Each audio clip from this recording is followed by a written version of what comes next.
Ahoy friends, welcome to Building the Alpha Dory. I'm Dan and this is a project to build a Chamberlain Alpha Dory from John Gardner's The Dory book, illustrations by Sam Manning. Today we're going to be out in the shop riveting some planking, the number 3 strakes.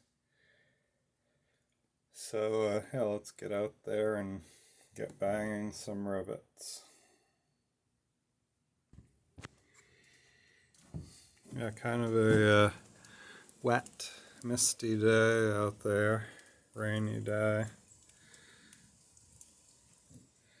The remains of the nor'easter that blew through yesterday are still kind of with us.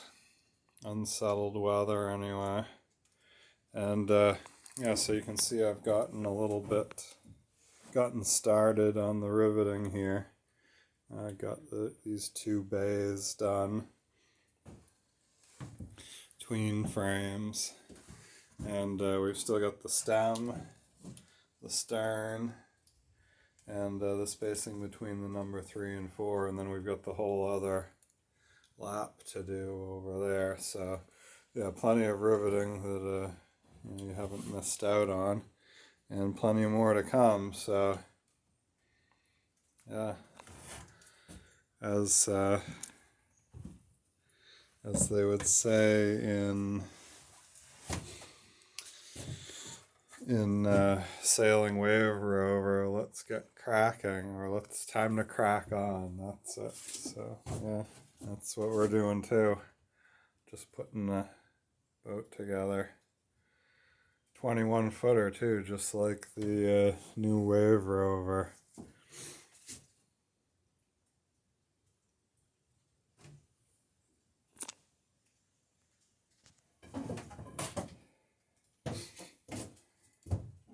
Yeah, so I'm marking this lap a little bit differently than I marked the previous. Like I mentioned in a previous video, we're going to be trimming the overhang on the outside of this first knuckled frame. So much like the bottom of the boat, where the garboard overhangs the chine, which is really just a knuckle in the frames, and then the garboard is left a little long and it's trimmed to its final length based on where the bottom intersects it. This number 3 plank, which is at a knuckle in the frame, is a little bit long, and we'll be trimming that to its proper amount of overhang, which is just covering the lap below at an inch and an eighth is where we've got our scribe line set. So take that off. So that means we can't use the outside edge that's going to get trimmed. In some places it's up to maybe a 1/4 inch or more overhanging, like almost a 1/2 inch.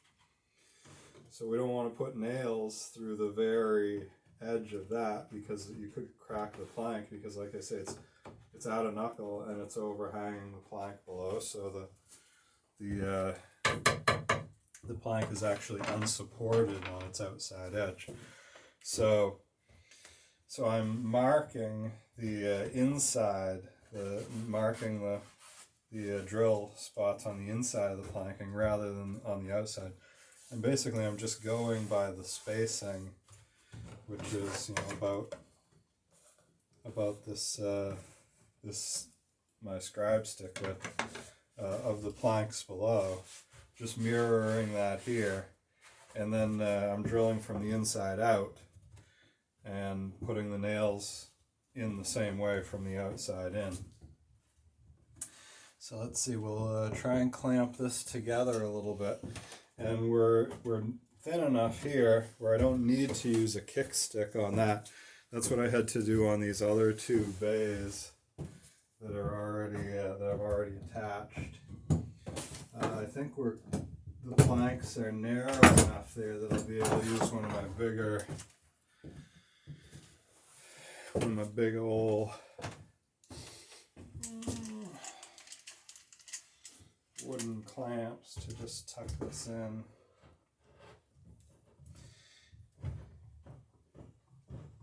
Yeah, so that's plenty to, no need to squeeze the heck out of it, just, you know, bring it in snug it up. And yeah, I'll probably try and get between, I'll try and go directly on one rivet, because that'll give me enough room either to rivet the rivets either side of that one rivet that I just covered. Yeah, so that looks good.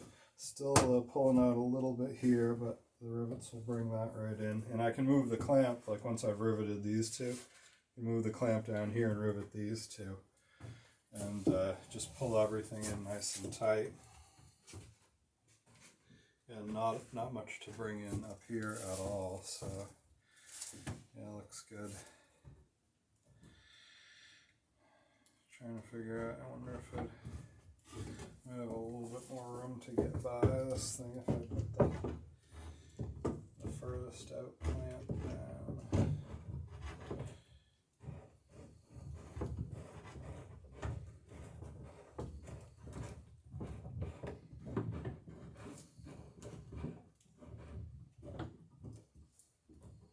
There goes.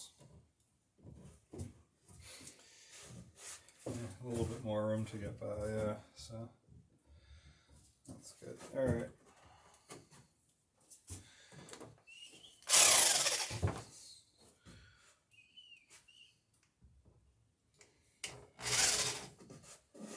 Got plenty of overhang. I can feel with my hand. I can pretty much guesstimate where the drill's going to come out, and then yeah, I got plenty of plank below that on the outside. So we're good there. And yeah, to drill these holes, what I'm doing is I'm kind of gauging the drill to the lower plank face, because you know these two plank faces are at different angles. So I'm kind of gauging the drill to the lower plank face, but then kind of splitting the difference between the two.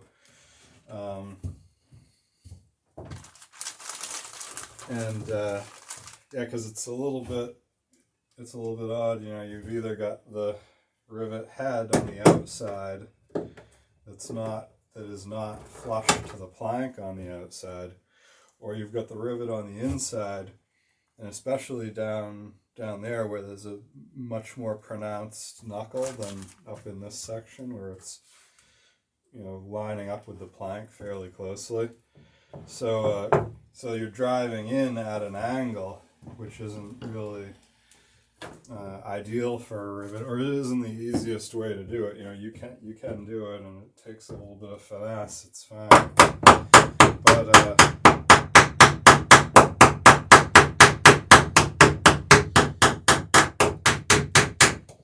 so I try and split the difference, but I err on going in square to the bottom plank, because it's much harder to drive a rivet at an angle than it is to hold the backing block at the proper angle and just you know, flatten the rivet head out. These are pretty thin wide heads, so just flatten the rivet head out with the backing block, which it almost does on its own.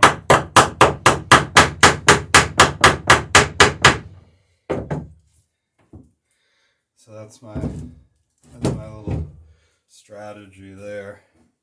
And it works. I mean, it pulls the plank up nice and tight, so forms a good rivet.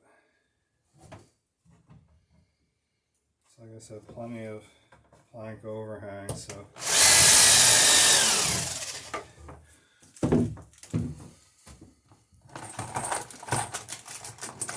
Yeah, wild northeaster we had come through just the other day. Was it what day was that? I guess it was Wednesday. Yeah. So incredible surf down at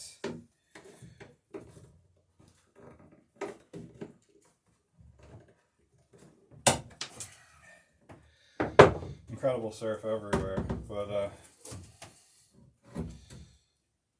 I left work. I left the house early to get a look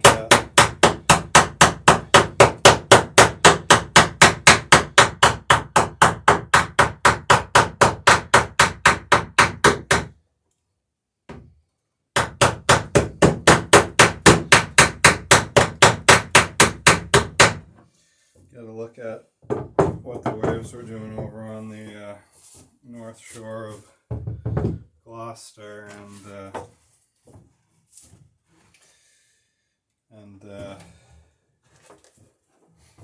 Rockport and all. Yeah, just incredible. The truck was coated in salt. The window was white with all the salt spray that was drying, and then off and on rain was coming through and washing the truck off. It was good because I was out of washer fluid, so they had a road shut down out there because of I guess overwash from the ocean, the sea. What else? High runs of tide. The tide really, I was over there close to low tide, and it was about half tide, so the tide just didn't go out all day pretty much. Went down to half and then started coming back in. But some really, mountainous seas out there. The coastline of Gloucester.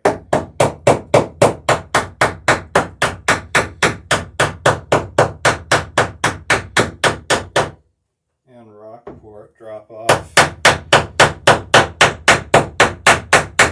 pretty steep. So it's really deep water right up to the rocks there. And you just go out a few hundred feet and you're in 100 feet of water. So really getting a good look at some of those big seas that were rolling in, 18, 20 footers breaking, out just about as far as you could see out with all the flying spray and mist. You could maybe see out a mile or so, half a mile.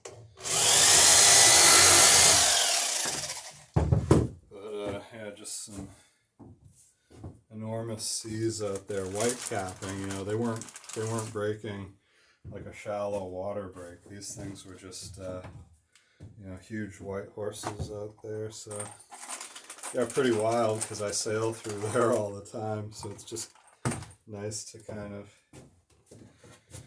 get a little bit of a reality check on where you sail and what the conditions can be like, potential conditions.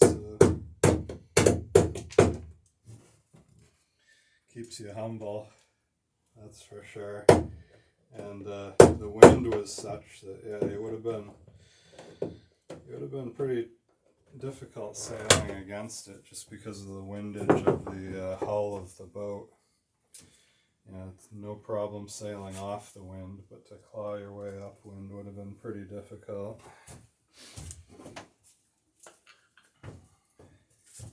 Bare poles type of day off the wind.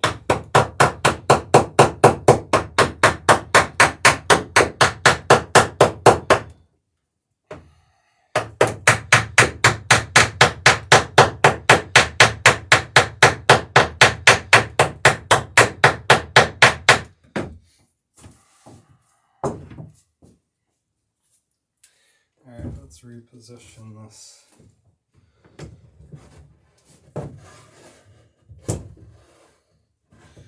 Let's go for this one here. See, that came in really easily. So, let's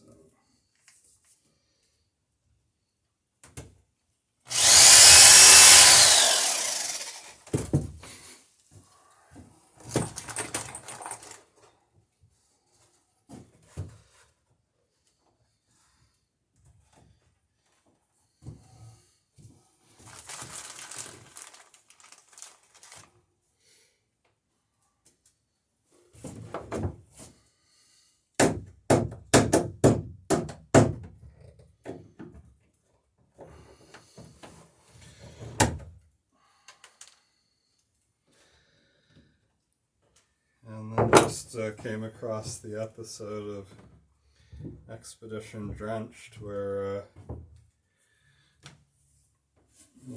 Jordan and, oh gosh, what's the guy's name? The head guy who basically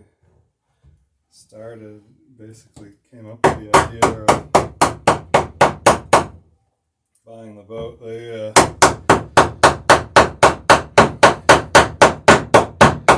apparently split up, which is really tough.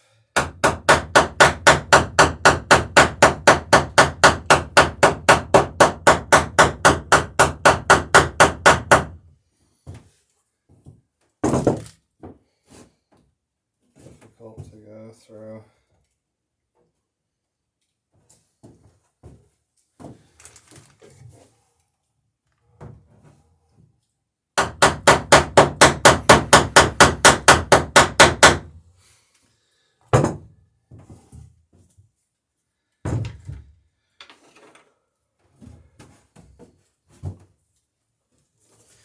I guess it just goes to show, you can be living in what everybody else would call paradise and just not happy and feel like you gotta walk away from it, I guess. But,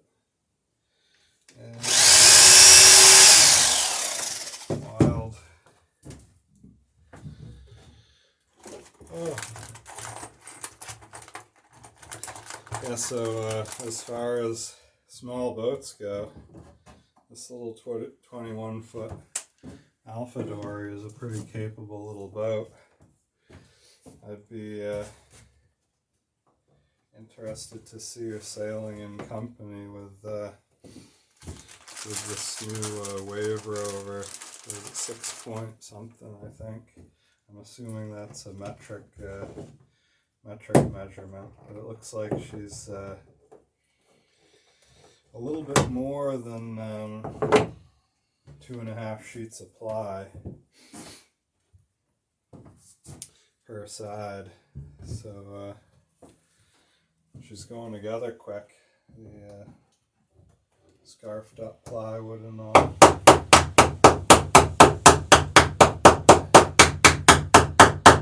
Looks like it's going to be a very capable craft.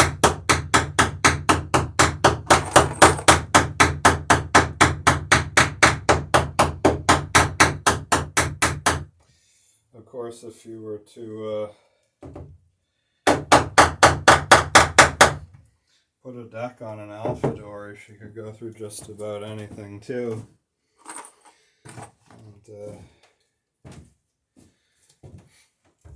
And look good doing it. Though I wouldn't have wanted to have been out in any boat on the other day. If you get a chance, go back through the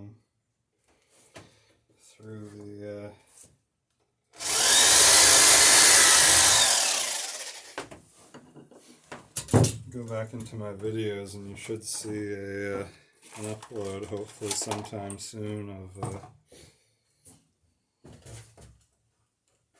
of some of the video that I was able to capture out at Lane's Cove and the old stone pier and a number of other little hidey holes. Folly Cove I got over to. Not much protection in there the other day. window to the northeast and waves to match. It was pretty wild up in there.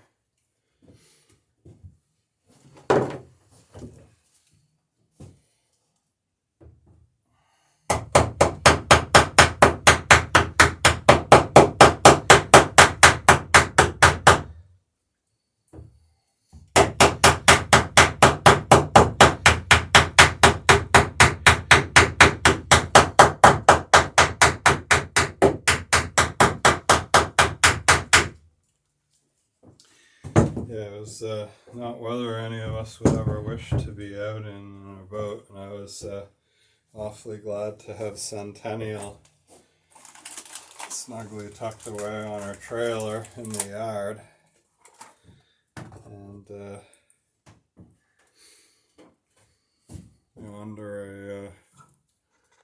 under a tarp. But yeah, it kind of gets you thinking, well, what would you have done if you were out in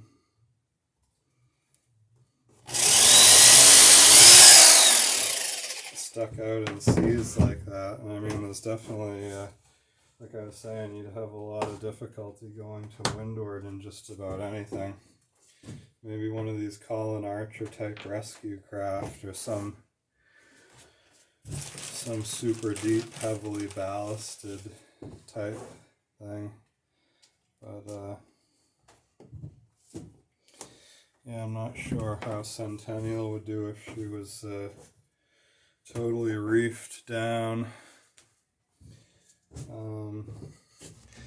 And if you had everything buttoned up as far as the hatches, everything closed up tight, and 2 or 3 guys aboard, everybody perched out on the windward rail to really pry her upwind. It's a fairly powerful hull, narrow, but with a significant overhang. So if you can get some weight to windward,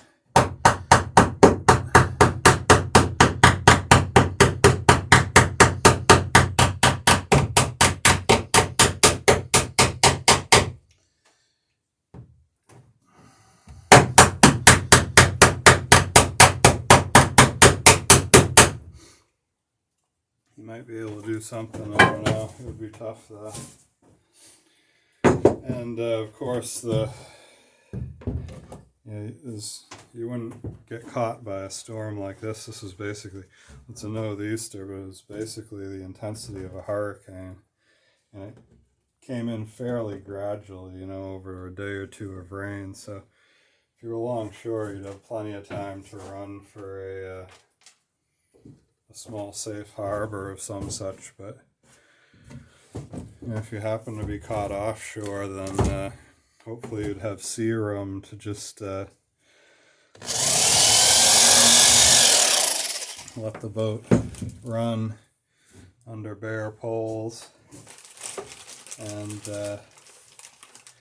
maybe toss the anchor out over the transom. I've got some big heavy cleats back there that you could even run a bridle to the mast, and then through the transom notch tie it in with with both anchors dragging.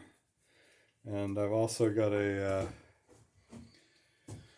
plywood panel with a hole cut through it that I can put one of the anchors through, and then fold the flukes out on the anchor. It's one of these little folding type grapple anchors.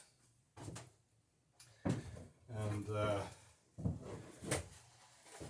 yeah, that could be used as a kind of a sea anchor of sorts, but just to slow the boat down. But definitely not a situation you'd ever want to be in. Oh my word. Yeah, it was wild out there.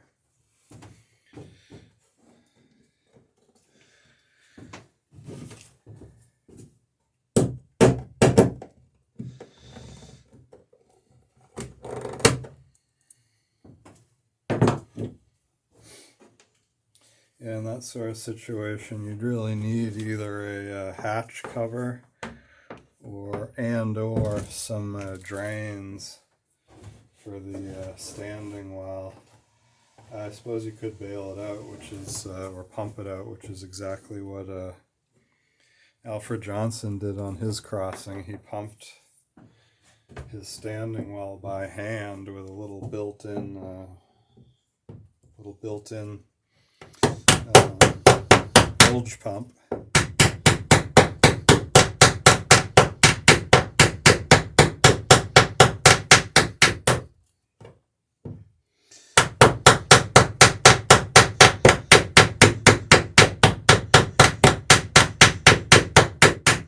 One of these galvanized tubes with a leather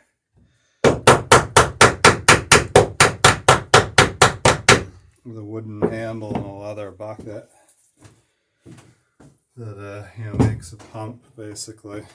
And those things will move a lot of water when they've got water to move. So, but yeah, definitely sounds like a lot of work.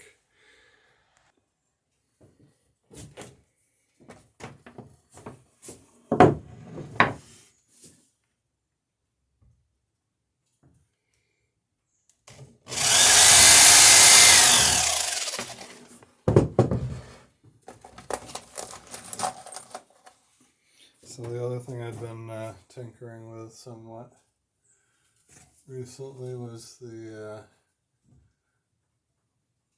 boat stove for Centennial Wood Forest Oven. Trying to get that little stove cleaned up, wire brushed it.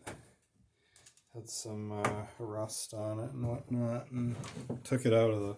First thing I did was unbolt it, take it out of the boat. So I had it out and wire brushed it, and took a bunch of it apart and brushed out the inside, and I was kind of. So then I lit a fire. Oiled it down, and then lit a fire in it and burned off most of the oil, because you don't want it smoking in the boat either once you cleaned it.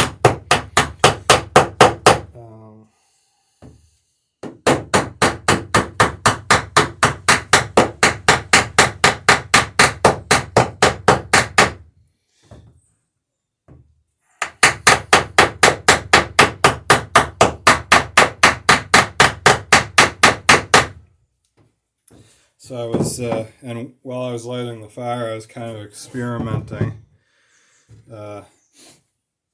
with a new smokestack arrangement to see if I could get a better draft on the stove and possibly burn coal, which will definitely burn longer, and that way you could, the big thing is lengthen the burn so that when you're headed to bed in the evenings, the stove will just keep on sort of glowing and keep the cabin warm longer. Just thinking about the next few sailing trips, which are probably going to be in colder weather. But as I found out through my experimentation, so I need about if I have an insulated stack, I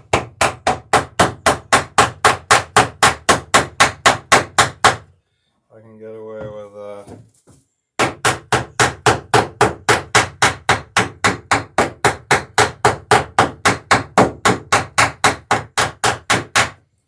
2 sections of stovepipe. But the insulated stack is significantly heavier, just about double the weight of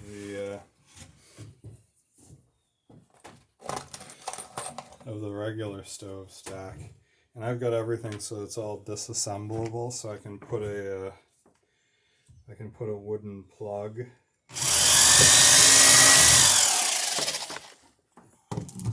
kind of a stopper into that stovepipe hole, you know, in case you're in rough weather. You don't have just a little vulnerable stovepipe with a fairly good size opening out to the elements. You know, you can cap that with a wood plug, and then it's watertight.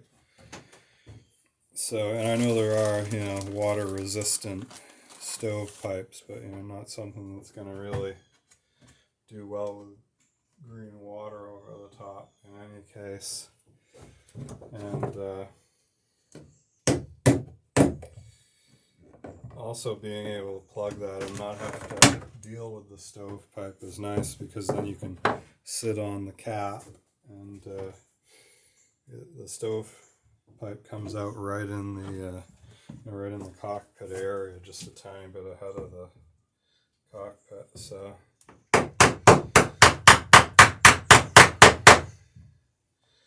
yeah, so you can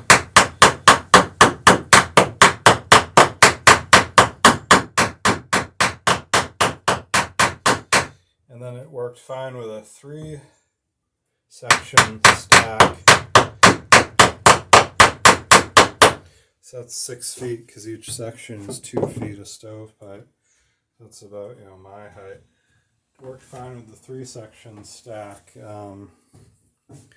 Uninsulated, you know, it had enough of a draft to keep the coal burning.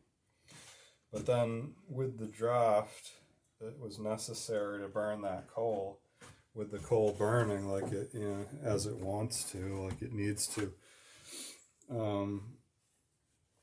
The whole stove was glowing cherry red, and, you know, having that cherry red stove down below decks, when you only got 3 feet from the cabin sole to the roof. You know, being in close quarters with a cherry red chunk of cast iron it's a little bit much. When the stove's glowing, you really need, and even when it isn't glowing, you kind of want like a heat shield between you and the radiant heat from that stove. Otherwise, your feet and your ankles and your shins start cooking practically. It's putting out so much heat. That's without it glowing cherry red. So yeah, I think the way to go is going to be to stick with the hardwood. Takes up a lot more room, doesn't burn as long, but it is depending. It's cleaner.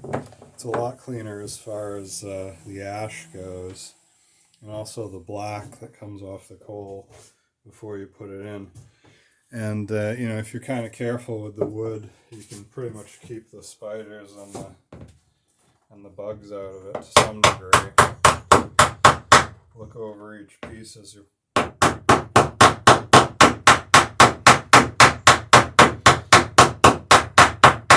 loading it, and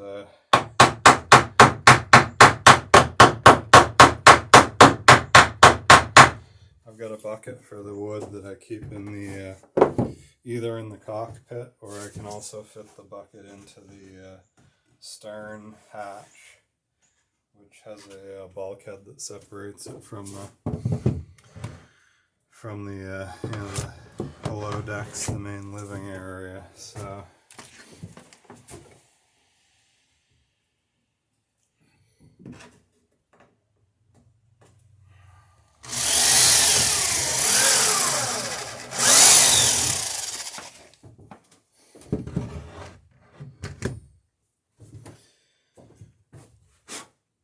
yeah, getting ready for the colder months. I really should have just taken the stove out of the boat this spring. Then it wouldn't have gotten half as dirty as it did.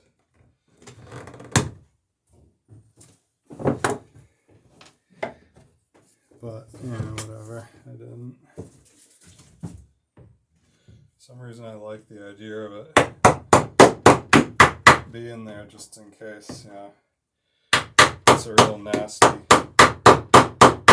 cold day and along the coast of Maine or whatever, and I want to dry out some gear or something.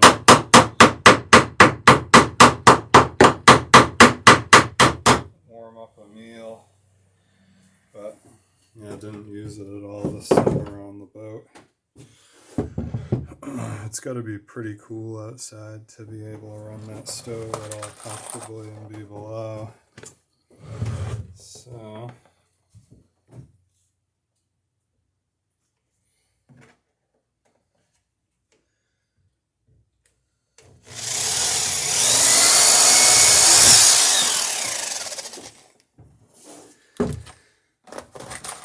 we'll see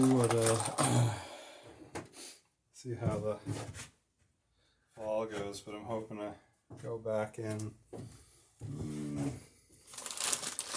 maybe sometime late November, early December.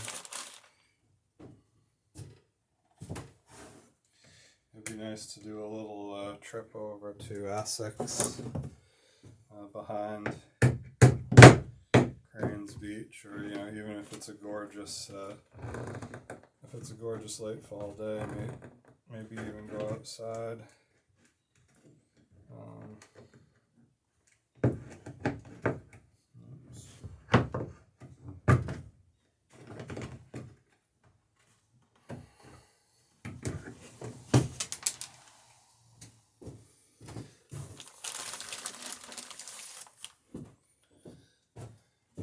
Got to chit-chatting too much and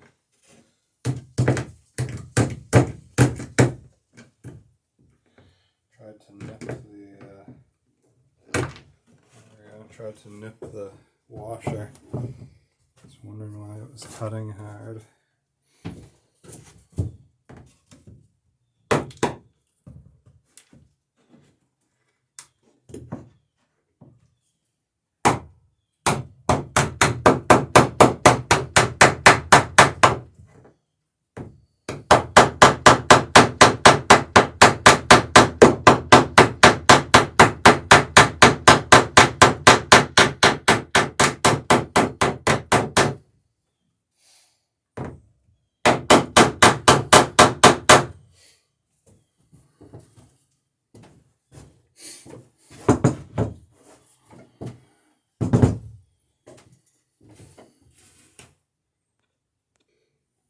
Thanks so much for stopping by building the Alpha Dory. Have a great day, and we'll see you next video. Bye.